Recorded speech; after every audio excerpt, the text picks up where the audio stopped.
Today, I want to talk about the biggest mistake I see attorneys make when they're trying to negotiate a settlement of their client's case. Hi, I'm Bob Byrne. I'm an attorney who's been practicing for more than 20 years. And the mistake I want to focus on is one that I used to make myself. And I see young attorneys and old attorneys make this same mistake still. And it's one that I think really impairs negotiation and can lead to buyer's remorse in terms of making the settlement. So what is that problem? It's not deciding and knowing what your bottom line is before you go into the mediation or negotiation. So many attorneys go into a mediation or a negotiation and they say, hey, this is a risk-free endeavor for us. Let's just go in and see what they're willing to pay, and then we'll decide if it's something that we're willing to take. Those attorneys will say, there's no pressure on you. You don't have to take it.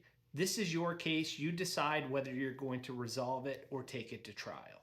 I think there's a couple of problems with that position. One is that it's not coming from a position of strength. It's coming from a position of a lack of confidence and a lack of preparation. I oftentimes say that when attorneys go into a negotiation or a mediation with that type of mentality, they can have what I call a race to the bottom.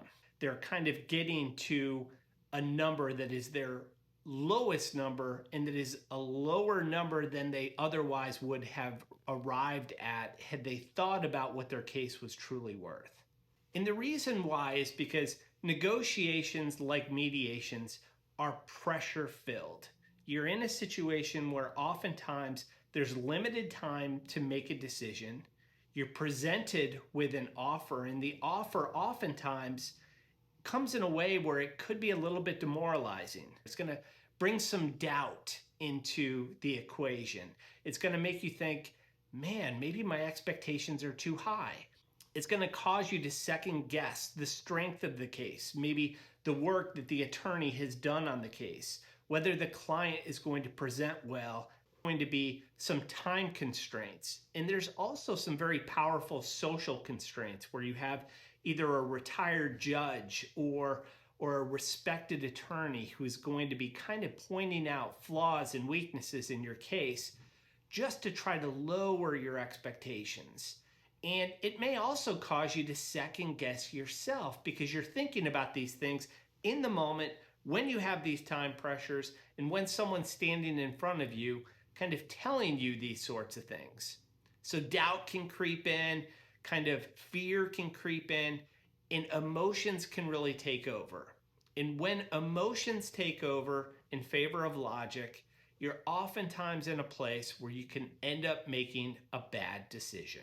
You don't want to be in a position where you turn down a good offer because you're angry. And you also don't want to be in a position where you accept a bad offer because you're afraid. The best way to prevent these problems from happening is by going and sitting down outside of that pressure-filled environment before you enter it and figuring out what the case is worth and what you're willing to take, and make that determination before all that pressure sets in. Now, this raises a question, of course, which is, how do you know what the case is worth? And that's something that's outside the scope of this particular video, and I'll cover it in another video. But if you're an attorney and you're young and you're trying to figure out what your case is worth, really it's going to come down to data. You want to look at reported verdicts, especially for your venue, for your type of case. You want to look at settlements. You want to look at what other data may show, such as focus groups, whether they're formal or informal. Other forms of information like big data studies can also be extremely illuminating to tell you what your case is worth and how strong it is. If you're an attorney and you're getting ready to go into a mediation, gather as much data as you possibly can to figure out what that case is worth. Sit down with your client, present the data to them, make sure that you're on the same page, and then set a number that you think the case is worth. Go into the mediation, make steps that appropriately place you in a position where that number is something that is attainable. And if you find yourself in a situation where the defense is not willing to pay for that, you know where you're at, you know that you're not going to be able to settle for that, and you can continue to get ready for trial. I hope this helps.